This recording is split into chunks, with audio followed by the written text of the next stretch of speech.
The train rocked gently as Clara sat by the window, hands folded tightly over the small Bible in her lap.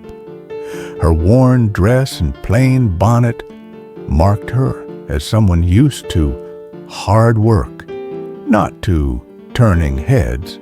She wasn't beautiful, and she knew it. She had never been the one men lingered to look at in the market, never the one who received flowers on her doorstep.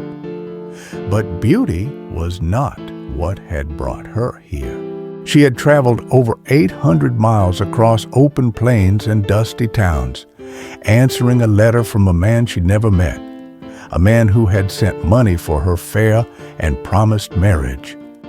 His name was Joshua McWilliams, a handsome young farmer in a remote valley.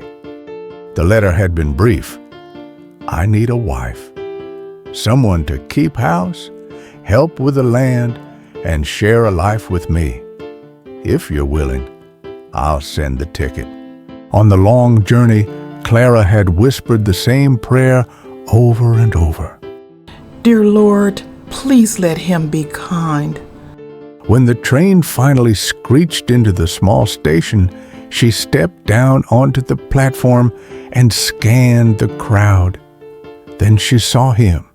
Joshua was tall, broad-shouldered, with sun-browned skin and eyes like dark river water. His shirt sleeves were rolled, revealing strong forearms from years of farm labor. He was handsome. The sight of him made Clara's breath catch. But the look on his face when he spotted her was like a knife to her heart. His eyes flickered over her, and she saw the disappointment, sharp, unhidden. You're Clara? Yes, sir, she answered softly. Joshua exhales, glancing her over, and drops his head. You look different than I expected. I suppose. Well, I've already paid for your ticket. Let's go. The words stung more than she'd imagined they could, but Clara straightened her back and followed him to the wagon. The ride to the farm was quiet, save for the creak of the wheels. Joshua kept his eyes on the road, and Clara kept her eyes on the rolling hills, silently praying again. Lord, help me. Help me not to be bitter. When they arrived, the farmhouse stood small but sturdy against the backdrop of golden fields. A barn stood nearby, and beyond it, acres of land stretched toward the horizon. She could see why he needed help, and she could see why God had brought her here. Joshua's strong hands helped Clara down from the wagon without as much as a glance in her direction. Well, let's get going. There is plenty of work to be done. Clara nodded, but as she stepped into the little farmhouse, she whispered to herself, kindness can grow in hard soil, and I will plant it. She didn't know how long it would take for his heart to soften, or if it ever would, but she had traveled a great distance in faith, and sometimes faith was the first seed in a barren field. The first weeks on the farm were harder than Clara could have imagined. Joshua worked from sunup to sundown, speaking to her only when necessary. His words were short, sometimes sharp, and his eyes never lingered on her face. At night, he slept in the small bedroom while she made do with a cot in the corner of the sitting room. She cooked, cleaned, and tended the chickens. She learned how to plant seed rows straight and how to mend a fence in the wind. Joshua never thanked her, but she kept working and praying. After the lamps were blown out, she opened her Bible and prayed, Lord, you brought me here for a reason. Teach me to love even when I am not loved back. Teach me to sow kindness without expecting a harvest.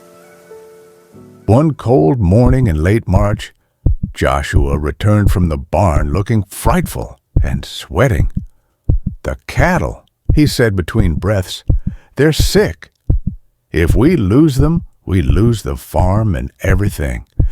They worked side by side for 3 days, tending to the animals, rubbing them down, feeding them warm mash.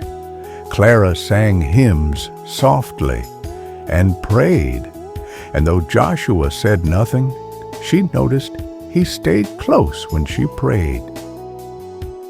By the end of the week, most of the herd recovered.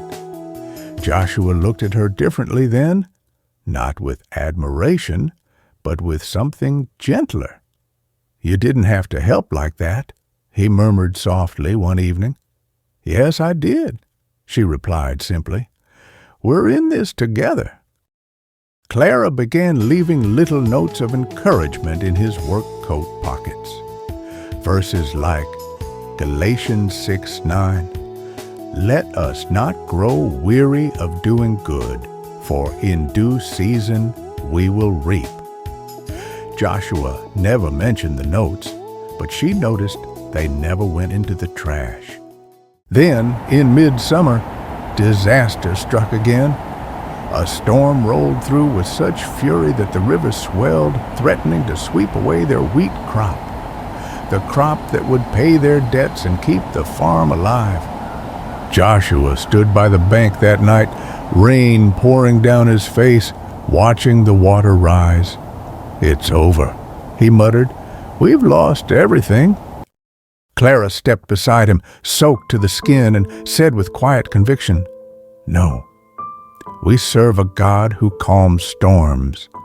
Let's pray." He hesitated, but she took his hand, his first real touch in months, and began to pray aloud, her voice rising above the wind. "Lord, you are the maker of heaven and earth. You hold the waters in your hand. Have mercy on this land and let it live." By morning, the flood waters had stopped just inches from the wheat fields. The crop was untouched. Joshua stared at the land in disbelief.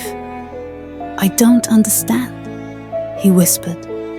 "You don't have to," Clara said softly. "Just believe." That autumn, as the golden wheat was gathered in, Joshua asked Clara to walk with him to the far edge of the field. "I asked God once for a wife to help me work," he said. "But he gave me a wife who helped me believe. You're the most beautiful woman I've ever seen, Clara.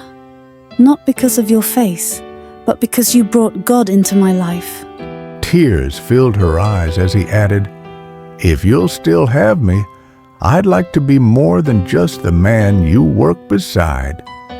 I want to be the man who walks in faith with you all our days."